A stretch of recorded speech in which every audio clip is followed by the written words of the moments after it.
તાપસે ગુરુ પાસે વર્ણવેલું રેવતાચલનું મહાત્મ્ય. નિર્મળ આશયવાળા જટિલે પોતાના શિષ્ય મંગલને પૂછ્યું, વત્સ, હમણાં તું ક્યાંથી આવ્યો? મંગલ બોલ્યો, સ્વામી, હું સૌરાષ્ટ્ર દેશમાં ગયો હતો. ત્યાં શત્રુંજય અને ગિરનાર ઉપર જીન પૂજન કરીને અહીં આવ્યો છું.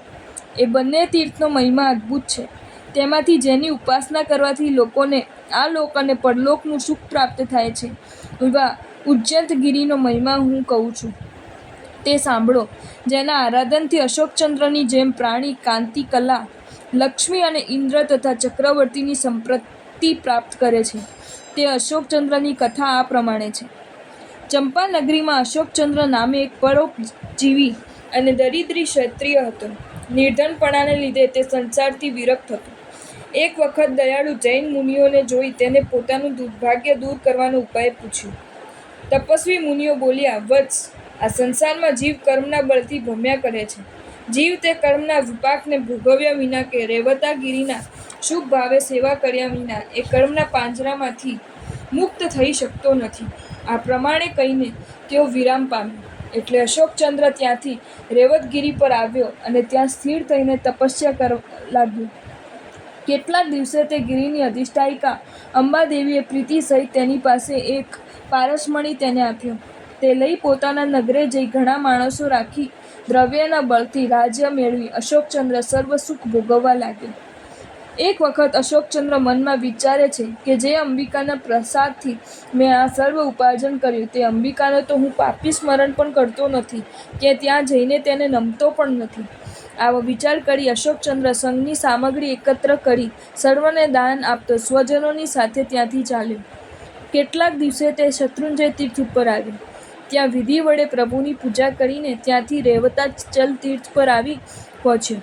ત્યાં ગજેન્દ્રપદ વગેરે કુંડોના જળથી પોતે સ્નાન કરી, નેમિનાથ પ્રભુનો અભિષેક કરી, વિવિધ પુષ્પોથી પૂજા કરી, જગન્માતા અંબિકાની ભક્તિથી પૂજા કરી. પછી વૈરાગ્ય ભાવથી પુત્રને રાજ્ય પર બેસાડી પોતે દીક્ષા લઈ અંતે શુભ ધ્યાન વડે કર્મ ખપાવી મુક્તિ પામ્યા.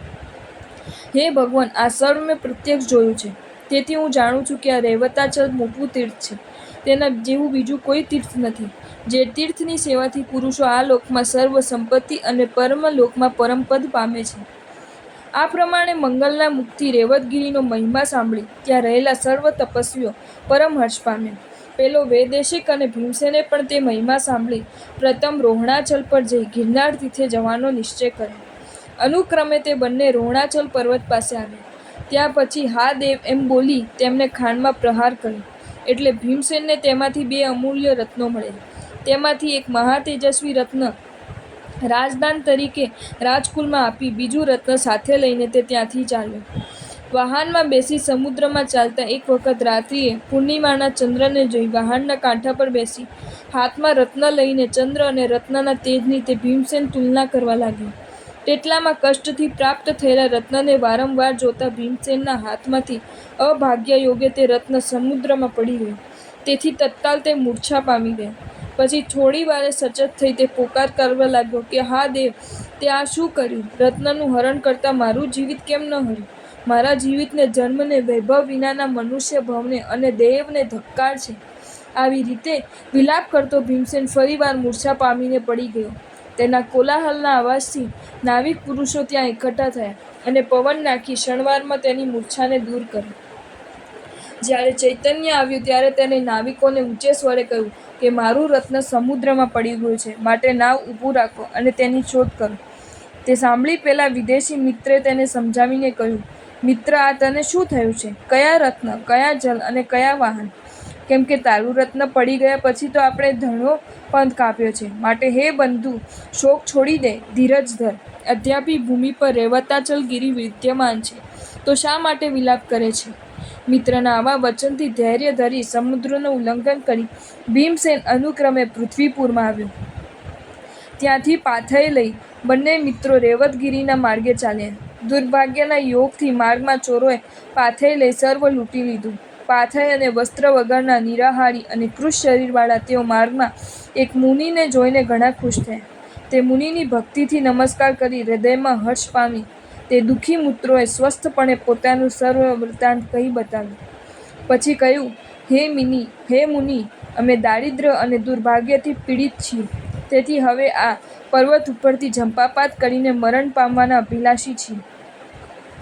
આવા તેમના સખેદ વચનો સાંભળી અતિ દયાળુ મુનિએ તેઓને બોધ આપતા કહ્યું, તમોએ પૂર્વ જન્મમાં ધર્મ કર્યો નથી, તેથી તમને આ નિર્ધનપણું પ્રાપ્ત થયું છે.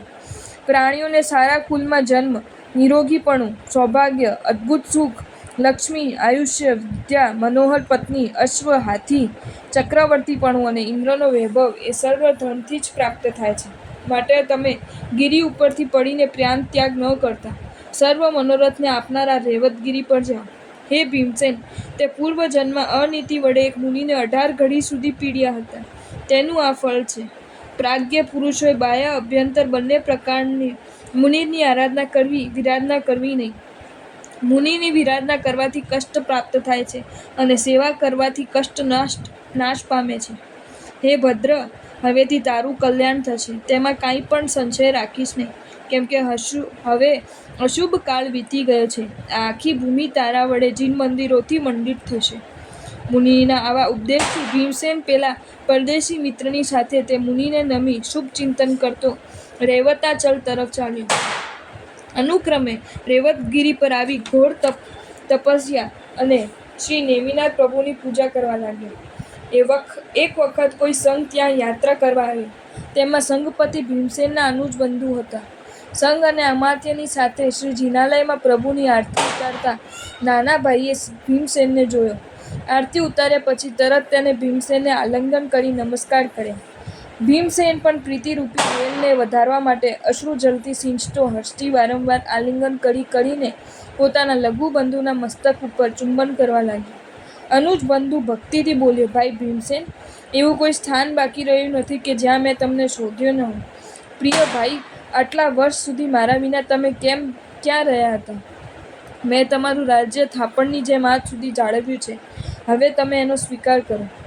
આવા અતિ વિનયવાળા વચનથી મનમાં હર્ષ પામેલા અને સારગ્રાહી બુદ્ધિવાળા ભીમસેને મંત્રીઓની સાથે પોતાનું રાજ્ય પાછું ગ્રહણ કર્યું. પછી નિર્મળ જલથી પોતે સ્નાન કરી પ્રભુને સ્નાન કરાવી પૂજન કરીને શુભ ભાવનાવાળા ભીમસેને વિધિપૂર્વક આરતી ઉતારીને પ્રતિદિન નવીન મહોત્સવપૂર્વક 28 ઉત્સવ કરી અનુજ બંધુની સાથે તેણે શ્રી નેમિનાથ પ્રભુની પૂજા કરી. પછી જિનેશ્વરને નમી ભીમસેન પોતાના દેશ તરફ ચાલ્યો. માર્ગમાં અનેક રાજાઓએ પૂજેલો ભીમસેન મોટા ઉત્સવથી પોતાની નગરીમાં આવી પહોંચ્યો. પોતાના સુલક્ષણયુક્ત રાજાને જોઈ ઉત્સાહમાન થયેલા નગરજનોએ નૃત્યાદિ વિવિધ ઉત્સવોપૂર્વક તેમને નગરમાં પ્રવેશ કરાવ્યો. સૌના આશીર્વાદપૂર્વક રાજા પોતાને મહેલ પાસે આવ્યો. વસ્ત્ર, દ્રવ્ય, તાંબુલ, અશ્વ, વાણી અને દ્રષ્ટિથી સર્વ લોકોનું યથાયોગ્ય સન્માન કરી સર્વને વિદાય કરીને પછી પોતે રાજમંદિરમાં પ્રવેશ્યો. રાજમહેલમાં પ્રથમ કુલદેવતાને નમસ્કાર કરી પોતાના બંધુની સાથે ભોજન લઈ ક્ષણવાર વિશ્રામ લઈને તે સભામાં આવ્યો અને ખૂબ વાત્સલ્યથી રાજ્યધુરા સાંભળી. વળી પ્રથમ પોતે ક્રોધના આવેશમાં પોતાના માતા પિતાને મારી નાખ્યા હતા તેમનો શોક કરતા ભીમસેને માતા પિતાને ઉદ્દેશીને આખી પૃથ્વી જીન પ્રસાદોથી મંડિત કરી દીધી. આ રીતે દેવગુરુ પર ભક્તિ ધારણ કરતા ભીમસેન રાજાએ સુખે રાજ્ય ચલાવવા માંડ્યું. ભીમસેને પોતાના અનુજ બંધુને યુવરાજ પદ આપ્યું અને વિદેશી મિત્રને કોષાધ્યક્ષ કર્યો. જો તમને આ વિડીયો ગમ્યો હોય તો આ વિડીયોને લાઈક કરો અને મારી ચેનલ જૈન ફેક્ટ્સ એન્ડ સ્ટોરીઝને સબસ્ક્રાઈબ કરો. ધન્યવાદ.